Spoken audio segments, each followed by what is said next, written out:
Tenez ferme, mes frères et sœurs, tenez ferme, tenez ferme, tenez ferme, parce que notre récompense sera grande dans les cieux. Tenez ferme.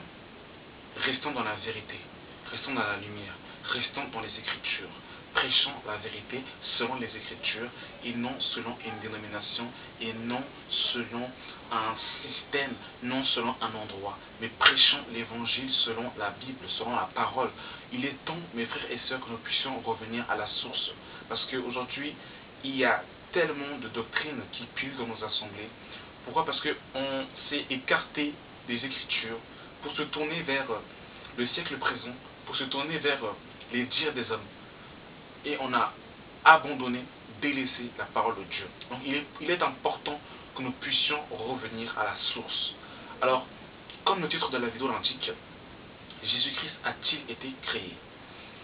C'est une, mes amis, je vais peut-être choquer des gens, c'est une abomination de dire que Jésus-Christ a été créé. Peut-être mon frère, ma soeur, tu as peut-être dit que Jésus-Christ a été créé sans t'en rendre compte.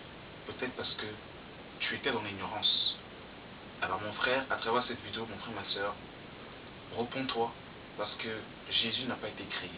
Mais il y a encore des gens, des frères et des sœurs, qui sont animés de l'esprit de l'Antichrist et qui prêchent volontairement que Jésus-Christ a été créé pour nous présenter un faux Jésus, pour nous présenter un autre Jésus des évangiles. Parce que le Jésus que je connais, le Jésus de la Bible, n'a pas été créé, mais il est le Créateur.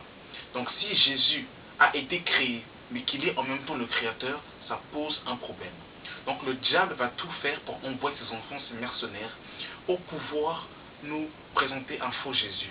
Mais tous les antichrists, vous avez encore le temps de vous repentir. Parce que Jésus vous appelle à la repentance, à venir confesser vos fautes, à ce que votre cœur se transforme en un cœur pur.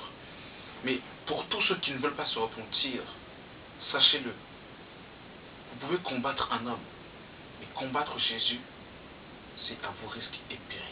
On ne combat pas contre l'agneau immolé. On ne combat pas. Jésus-Christ a-t-il été créé? Vous savez, je dis bien toutes les réponses que nous nous posons sont dans les Écritures. Dans les Écritures, nous avons tout. Nous avons tout. Donc, nous allons lire pour voir ce que la Bible dit, si Jésus a été créé. Je suis dans Jean, chapitre 1, le verset 1, qui nous dit ceci. Au commencement était la parole, et la parole était avec Dieu, et la parole était Dieu. Elle était au commencement avec Dieu. Toutes choses ont été faites par elle, et rien de ce qui a été fait sans elle. Est-ce que vous pouvez vous rendre compte? Je relis pour que nous puissions comprendre. Au verset 3. Toutes choses ont été faites par elle, et rien de ce qui a été fait sans elle. Ça veut dire quoi? Ça veut dire que si nous disons que Jésus-Christ qui est la parole, et que par lui, toutes choses ont été créées, si nous disons que Jésus-Christ a été créé, ce passage-là a un problème. Ce passage a un problème. Donc ce passage est faux. Donc quand on dit que Jésus-Christ est créé, c'est grave de dire ça. C'est terrible de dire ça. Il faut faire attention à ce que l'on dit. On ne peut pas affirmer des niaiseries et raconter des inepties sur l'identité de Jésus-Christ. Parce que toutes choses ont été faites par elle. Il y en a qui vont encore prendre le passage dans Proverbe 8, où Jésus dit que depuis les temps anciens, j'étais là. Et j'ai été établi depuis les temps anciens. Mais, vous savez, nous devons vraiment faire attention à ce que nous disons. Parce que Jésus n'est pas n'importe qui. Jésus, quand il est venu dans ce monde, il s'est fait humble, petit. Mais parce qu'il s'est fait petit, il s'est fait agneau, certaines personnes pensent que comme Jésus s'est fait petit, alors il reste petit éternellement. Jésus s'est fait petit, mais il existait avant de devenir homme. Il y a quelque chose qui s'est passé entre Jésus dans le ciel et Jésus sur la terre.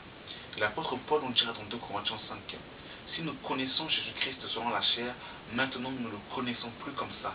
Ça veut dire qu'il y a une différence, mon frère, ma soeur, entre le Jésus des évangiles et le Jésus actuellement tel qu'il est. Parce que l'apôtre Paul redira, il va encore aller plus loin, il dira, si Christ n'est pas ressuscité, notre évangile est vain. Et beaucoup de chrétiens ont encore le Jésus des évangiles. Or, le Jésus après la croix est différent de Jésus avant la croix. Parce que Jésus après la croix est rentré dans sa gloire. Il est glorifié, il est plein de majestueux, il est adoré dans le ciel. Les anges se prosternent et l'adorent selon Apocalypse 5. Donc il faut faire attention, mes frères et sœurs. Et nous allons voir à quel moment, c'est quand que Jésus-Christ a été... Est-ce que Jésus-Christ a eu encore un commencement? Nous allons encore lire un passage pour encore appuyer. Je suis dans Michée chapitre 5, le verset 1. Et toi, Bethléem, Ephrata, petite entre les milliers de Judée, de toi sortira pour moi celui qui dominera sur Israël, et dont les issues sont dès les temps anciens, dès le jour de l'éternité. Voyez-vous? Dès les jours de l'éternité. Dès les jours de l'éternité. Pour ceux qui disent que l'éternité a un jour. Vous savez, quand Dieu nous parle dans les Écritures, il nous parle avec des termes que nous puissions comprendre. Dieu s'abaisse à la compréhension, à la logique de l'homme. Parce que Dieu est en dehors du temps. Mais lorsque Dieu veut nous faire comprendre une pensée, il essaie toujours de nous faire comprendre par rapport à notre compréhension. Parce que si Dieu parlait avec le langage céleste, on ne comprendrait pas. Jésus même le dit à Nicodème dans Jean 3. Il dit, je te parle des choses terrestres, tu ne comprends pas. Alors si je te parlerais des choses célestes, alors le passage est clair. Jésus, son origine remonte depuis les temps de l'éternité. Et il y a encore un autre passage qui va confirmer cela. Dans Hébreux chapitre 7. Vous savez, Jésus, il est terrible. Dans Jean chapitre 8, Jésus s'adresse aux Juifs. Et les Juifs lui disent, tu n'as pas encore 50 ans et tu as vu Abraham. Et là, Jésus leur répondra, avant qu'Abraham fût, je suis. Les Juifs, là-dessus, dans cette déclaration, ont voulu lapider Jésus. Parce que quand Jésus a dit « je suis », ils se sont souvenus que Dieu avait dit à Moïse dans Exode chapitre 3, le verset 14, quand Moïse a dit à Dieu « tu m'en vas vers Pharaon, mais s'il me demande quel est ton nom, qu'est-ce que je leur répondrai ?» Et Dieu a dit « tu leur diras, je suis mon envoyé vers vous ». Et Jésus a repris le même terme. Mais Jésus, dans ce passage, dira quelque chose de très intéressant. Il dira « Abraham a vu mon jour, il l'a vu et il s'en est réjoui. » Et là, les Juifs vont dire, tu n'as pas encore 50 ans et tu as vu Abraham. Et il est vrai, et c'est effectivement, Jésus a rencontré Abraham. Nous sommes dans Genèse chapitre 14, lorsque Melchisedec va à la rencontre d'Abraham et qui lui présente le vin et le pain. Le vin et le pain ont une signification importante dans les Écritures. Le vin et le pain représentent le corps de Jésus-Christ. Dans Jean 6, Jésus dira, prenez ma chair qui est un véritable aliment et prenez mon sang qui est un véritable breuvage. Et dans Matthieu chapitre 26, le verset 26, il va prendre du pain, il va le rompre et il va dire prenez ceci est mon corps qui a été brisé pour vous, et il va prendre une coupe et il va la donner à ses apôtres et il va dire prenez ceci est mon sang versé pour vous. Donc le pain et le vin représentent la chair de Jésus-Christ, autrement dit l'image de la croix. Donc Melchisedec qui est parti à la rencontre d'Abraham n'était rien d'autre qu'une préfiguration de Jésus-Christ. Et regardez ce que la Bible nous dit concernant Melchisedec dans Hébreux chapitre 7 le verset 1. On nous dit, en effet, ce Melchisedec, roi de Salem, sacrificateur du Dieu très haut, qui alla au devant d'Abraham lorsqu'il fut revenu de la défaite des rois qui le bénit et à qui Abraham donna la dîme de tout, qui est d'abord roi de justice, d'après la signification de son nom, ensuite roi de Salem, c'est-à-dire roi de paix. Écoutez verset 3, qui est son père, son mère, sans généalogie, qui n'a ni commencement de jour, ni fin de vie, mais qui est rendu semblable au Fils de Dieu, ce Melchisedec demeure sacrificateur à perpétuité. Or, sous la grâce, notre sacrificateur à tous, c'est Jésus-Christ. Donc ici, on nous dit que ce Melchisedec qui est rendu semblable au Fils de Dieu est sans père, sans mère, sans généalogie, sans commencement de jour, ni fin de vie. Donc il demeure sacrificateur à perpétuité. Donc voyez-vous, il est éternel. Est-ce que vous pouvez encore vous rendre compte? Donc pour ceux encore qui disent que Jésus-Christ a été créé, qu'il a eu un commencement, il faut faire attention mes amis. Et nous allons encore aller plus loin. Nous sommes dans Colossiens, chapitre 1, le verset 15. qui nous dit ceci. Il est l'image du Dieu invisible, le premier-né de toute la création. Je vais revenir sur le terme premier-né qui est mal interprété. Beaucoup prennent ce terme premier-né pour dire que Jésus-Christ a été créé. Il faut faire attention, mes amis. La Bible n'a pas été écrite en français. Donc il y a des termes où il faut revenir à la source pour comprendre l'origine et pour comprendre la pensée qui était derrière.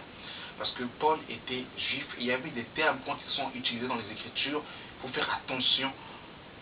Il faut voir l'aspect, il faut voir la profondeur dans laquelle c'était utilisé. Mais je continue. Le verset 16 nous dit, car en lui ont été créées toutes les choses qui sont dans les cieux. Vous vous rendez compte? Tout ce qui est dans les cieux ont été créés à travers Jésus. Sur la terre, les visibles et les invisibles, trône, dignité, domination, autorité, qui sont des anges. Tout a été créé par lui et pour lui. Je répète, tout a été créé par lui et pour lui. Si Jésus-Christ a été créé, or qu'il est lui-même le créateur, il y a un problème.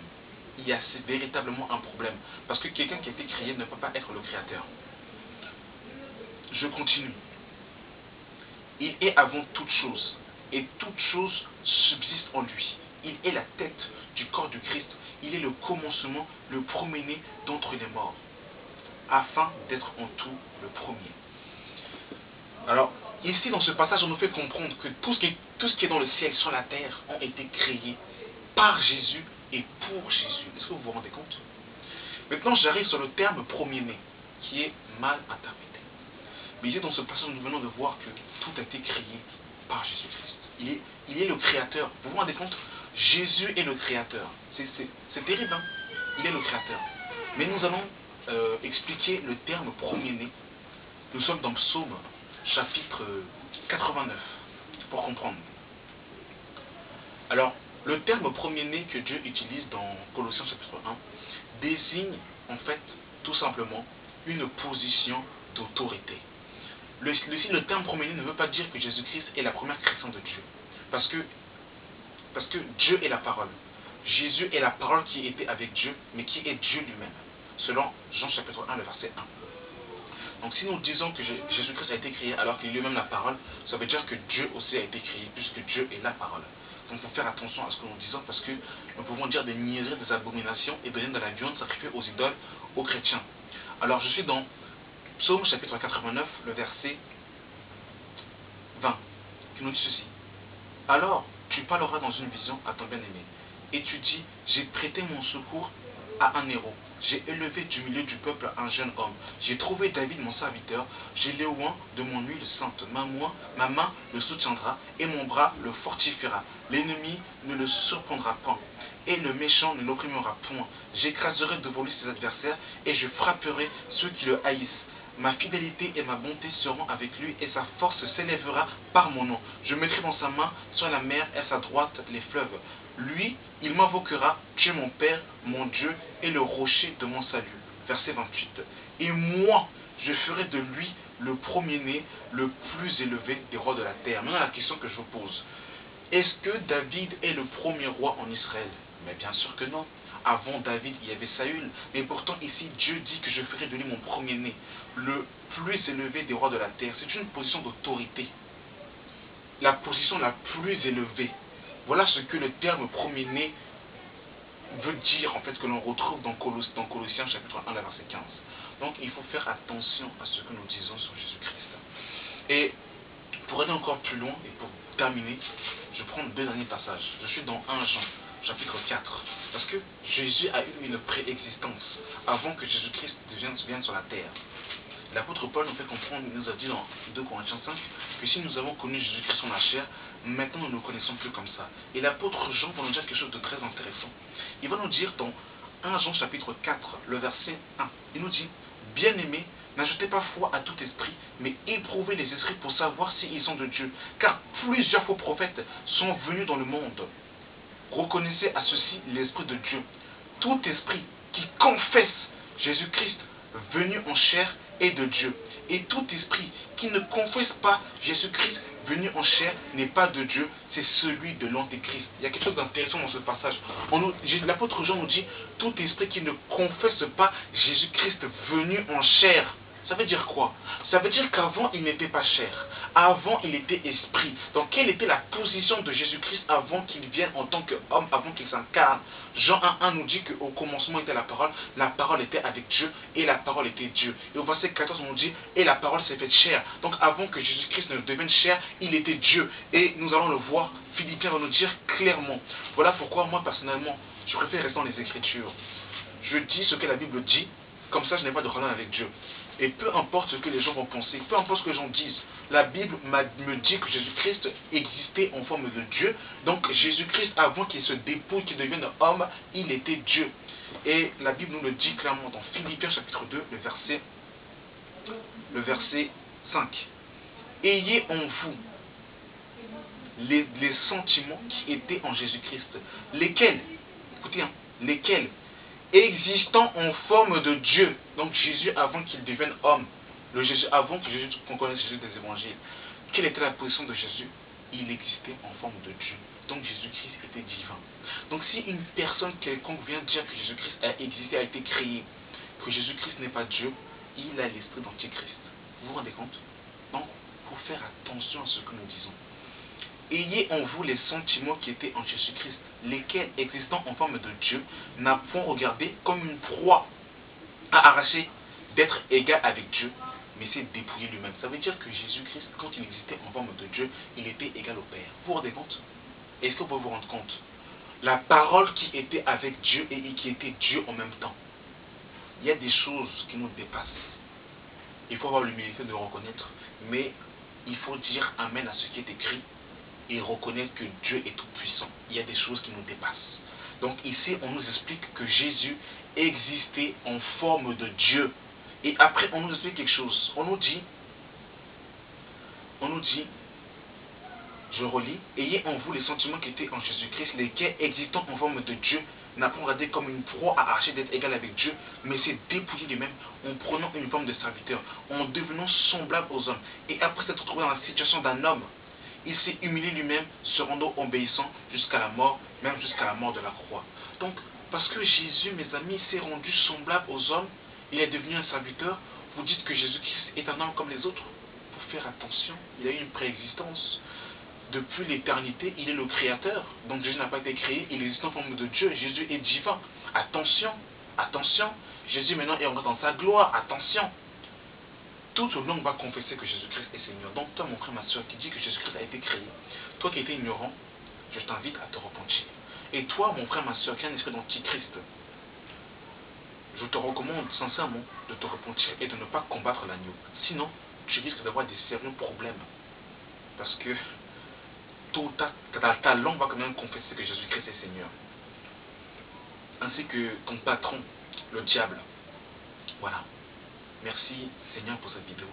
Et merci parce que tu nous révèles encore ta personne. Que ton nom soit couronné au nom de Jésus.